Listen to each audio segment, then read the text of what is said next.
Good morning, Assalamu alaikum. Hi, it's me, Nausheen Mushtaq, a speech language pathologist and your host. Today I'm here with another topic of hearing impairment and its prevention in our society. You're watching my channel SLP Awareness Drive. So, hearing impairment and hearing loss. What is hearing loss? Hearing loss is when a person is not able to hear properly, whether he is having normal hearing, sometimes it happens, or from the birth due to some congenital disease or due to some inheritance. If a child or a person at any stage of life cannot able to hear, is called hearing impaired. There are some degrees of hearing impairment, almost 5 degrees, but we consider that if a person is able to hear till 15 decibel, he is normal.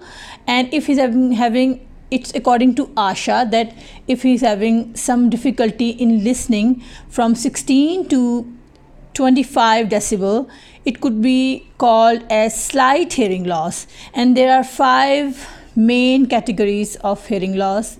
These are mild, moderate, moderately severe, severe and profound.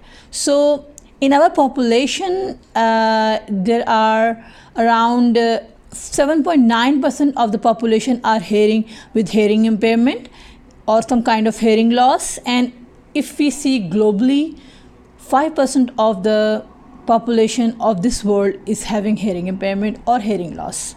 So I feel a pressing need to discuss on this topic.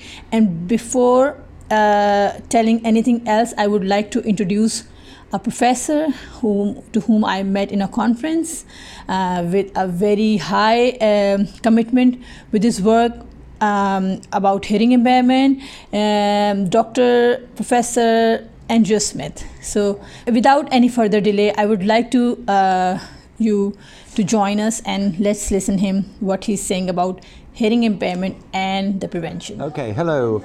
My name is Professor Andrew Smith. I'm an Honorary Professor at the London School of Hygiene and Tropical Medicine. I've been there since the year 2008, and since that time I've been running courses on public health planning for hearing impairment, and we've now trained over 1,300 people on these courses in many different countries. So before I came to the London School of Hygiene and Tropical Medicine, I worked at the World Health Organization based in the headquarters in Geneva. I was there from 1996 until 2008, and I was responsible for the program for prevention of deafness.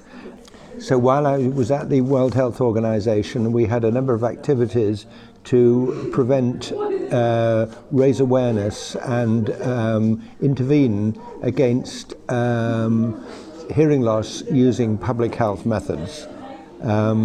So I was involved in developing the survey protocol for WHO. This was to do national surveys of hearing loss in a number of different countries, and we implemented these surveys in about 15 different countries over the course of my time at WHO. We also developed a training resource on primary ear and hearing care, which has been translated in all 6 UN languages, plus a number of other languages. This is for training primary healthcare workers in primary ear and hearing care. And this arose out of a workshop we held in Cape Town in South Africa, where it was realized that there was very little training of primary healthcare workers in the field of primary ear and hearing care. So we feel this resource filled a need, and as evidenced by its take-up in many different countries. One issue that is very important is to raise awareness about hearing loss in the community, because there's a huge amount of ignorance about the consequences of hearing loss and what you can do to prevent it by the general public. So hearing loss has many effects at different ages. For example, in a newborn baby who is born with hearing loss, if that is not picked up and some kind of intervention is given to the baby, then the child may not develop their language properly. So it's very important to test hearing loss in a newborn baby, and if the hearing loss is found, for that child to be fitted with a hearing aid or possibly a cochlear implant if that's available. At other ages, at school, children with hearing loss, maybe they are sent to a normal school, but if the hearing loss is not recognized, and then the teacher may feel that the pupil is a slow learner, or is just being difficult, or is not paying attention, but really the problem actually may be that the child has a hearing loss, but it hasn't been picked up. Another situation where hearing loss causes an issue is in employment. Many people with hearing loss who want to get a job find great difficulty in obtaining a job and also in keeping a job because they may there may be biases from the employer against employing people with hearing loss, and they may also have some difficulties in carrying out their job because of their hearing loss. So that is another problem. Another issue is stigma. In children, a child who is born with a hearing loss may be hidden away by their family because of the stigma of hearing loss. The parents may not want to admit that they have a child with a hearing loss because that child may, particularly in rural areas, may have some difficulty in getting married, for example, getting a partner. So they may not want to admit. And generally there's a stigma attached to hearing loss which you don't find in the blindness field. And then I should also mention hearing loss in the elderly. Older people, there's a very high prevalence of hearing loss amongst the elderly. Up to a third of all people over the age of 65 have a significant hearing loss. And this causes a lot of problems in preventing them from communicating with other people. And this may cause depression, feelings of isolation, being cut off from other communities. And recent research has also shown there's a link with dementia. People who have a hearing loss which is not corrected with a hearing aid are at greater risk of developing dementia. So it's very important that an older person who is diagnosed with hearing loss and is given a hearing aid, that they should wear that hearing aid on a regular basis. And because the family may think, oh, it's only grandpa or granny who has the hearing loss, it doesn't matter. But it does matter, because that you don't want your grandparents to develop dementia. So this is one way to prevent that. Another issue is maternal and child health. One of the causes of hearing loss in a newborn baby can be problems during the pregnancy.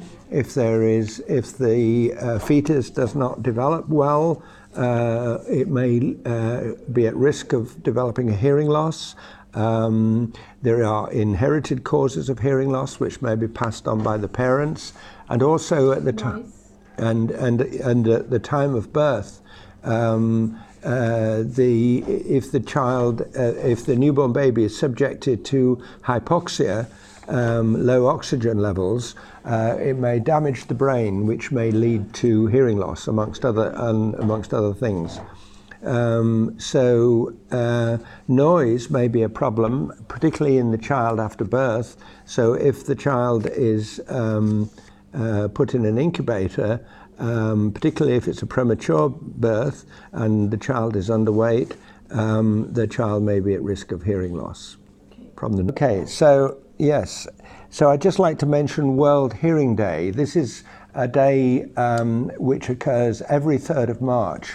3rd of March is World Hearing Day. The reason they chose the 3rd of March was because it actually originated in China when it was a national hearing day, and the Chinese felt that because the 3 looks like an ear and it's the 3rd month, so 3, the 2 3s represent the 2 ears. So that was why they chose the 3rd of March. But anyway, the World Health Organization is now, every year they celebrate World Hearing Day, and each year they have a theme. And in 2020, the theme is Hearing for Life, Don't Let Hearing Loss Limit You. And so the reason behind this theme is that they want to emphasize the fact that hearing is very important.